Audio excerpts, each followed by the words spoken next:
सभी का बहुत बहुत हमारे चैनल पर। देखिए, श्रावण का महीना चल रहा है, तो श्रावण के महीने में लोग भगवान शिव की बड़े मनोयोग से उनकी उपासना आराधना करते हैं। तो कुछ ऐसी चीज़ें होती हैं जो भगवान शिव को बहुत ज़्यादा सर्वाधिक प्रिय होती हैं।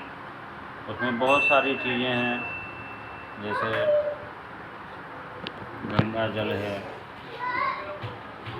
धतूरा है, भांग है, बेलपत्र है, शमी का पुष्प, शमी का पत्र, अपामाल, बहुत सारी चीज़ें हैं जो एक से एक बढ़ कर के पुण्यदायी भी हैं और भगवान शिव को सबसे ज़्यादा प्रिय हैं। तो आज हम उन्हीं में से एक उस पर जो है चर्चा करेंगे। जैसे कि लोग जानते भी हैं, प्रायः सभी लोग जानते भी हैं कि भगवान शिव को बेलपत्र बहुत ज़्यादा सबसे अधिक प्रिय है। तो बेलपत्र चढ़ाने से क्या फ़ायदा होता है और क्यों बेलपत्र की इतनी ज़्यादा महत्ता है, क्यों चढ़ाना चाहिए और चढ़ाने से क्या लाभ होते हैं,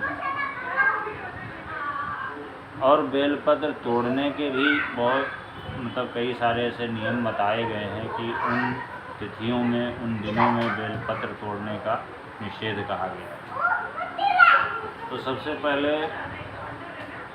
मैं ये बताऊंगा कि बेलपत्र जो है 3 पत्तियों का बेलपत्र होता है, और 3 पत्तियों का बेलपत्र जो होता है तो उसको तीनों गुणों का परिचायक माना जाता है। सत रज तम, तीनों गुणों का परिचायक। साथ ही जो तीनों जो देवता हैं, त्रिदेव, जो ब्रह्मा विष्णु महेश, वो भी उसमें निवास करते हैं। इसके अलावा बेल का जो वृक्ष है उसमें सदा सर्वदा माँ लक्ष्मी का वास होता है। यहाँ तक कहा गया है कि जिसके घर के समक्ष बेल का पत्र, बेल का वृक्ष लगा हुआ होता है तो वो घर या वो जगह तीर्थ के समान हो जाती है, और बेल पत्र का दर्शन करने से कई जन्मों के जन्मांतरों के पाप भी नष्ट हो जाते हैं।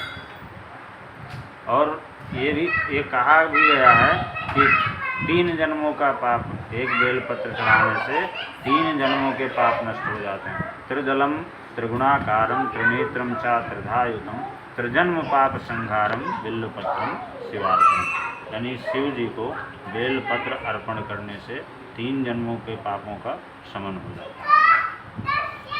अब बेलपत्र क्यों भगवान शिव को अधिक प्रिय है? स्कंद पुराण की कथा के अनुरूप एक बार माता पार्वती के पसीने की बूंद जो है मंदराचल पर्वत पर गिरी। तो जो पसीने की बूंद माता पार्वती की मंदराचल पर्वत पर गिरी, उसी से बेल वृक्ष की उत्पत्ति। और चूँकि माता पार्वती के अंग से, उनके पसीने के बूंद से बेल के वृक्ष की उत्पत्ति हुई, इसलिए भगवान शंकर को बेलपत्र सर्वाधिक प्रिय है। क्योंकि माता पार्वती तो उनकी अर्धांगिनी है, शक्ति स्वरूपा, और उन्हीं के शरीर से उसका प्रादुर्भाव हुआ, तो इसलिए बेलपत्र भगवान शिव को अर्पण करने से 3 जन्मों के पापों का शमन होता है। और साथ ही अगर लक्ष्मी की कृपा प्राप्त करनी है तो भगवान शिव के ऊपर बेलपत्र चढ़ाने से लक्ष्मी कृपा भी प्राप्त होती है। और एक जगह तो ये भी कहा गया है कि बेलपत्र में सभी देवी देवता, बेल के वृक्ष में सभी देवी देवता निवास करते हैं। तो इसलिए जहाँ बेल का वृक्ष होता है वो स्थान जो है तीर्थ के समान हो जाते हैं। तो इसलिए भगवान शंकर को बेलपत्र यथासंभव जरूर चढ़ाना चाहिए। कुछ तिथियों में, किन्हीं तिथियों में और कुछ वारों में बेलपत्र तोड़ने का सर्वथा निषेध बताया गया है। वैसे तो ये भी कहा गया है कि यदि भगवान शिव की पूजा करनी है विशेष करके भगवान शिव की पूजा करनी है तो निषिद्ध वारों में भी, यानी जिस दिन नहीं तोड़ने का निषेध किया गया है उस दिन भी बेलपत्र तोड़ा जा सकता है।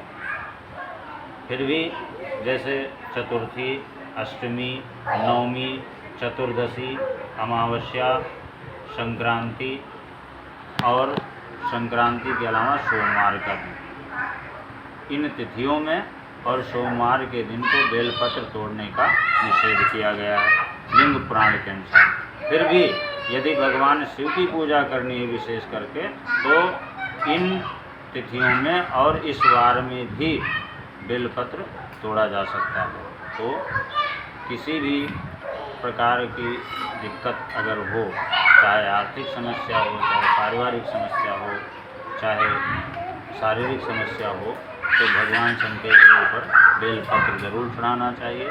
और श्रद्धा से बेलपत्र चढ़ाने से पापों का तो शमन होता ही है, साथ में माँ लक्ष्मी की प्रसन्नता होती है, क्योंकि बेलपत्र अपने आप में शक्ति स्वरूप है, माँ लक्ष्मी का ही एक स्वरूप, एक प्रकार का स्वरूप है, माता पार्वती का स्वरूप है।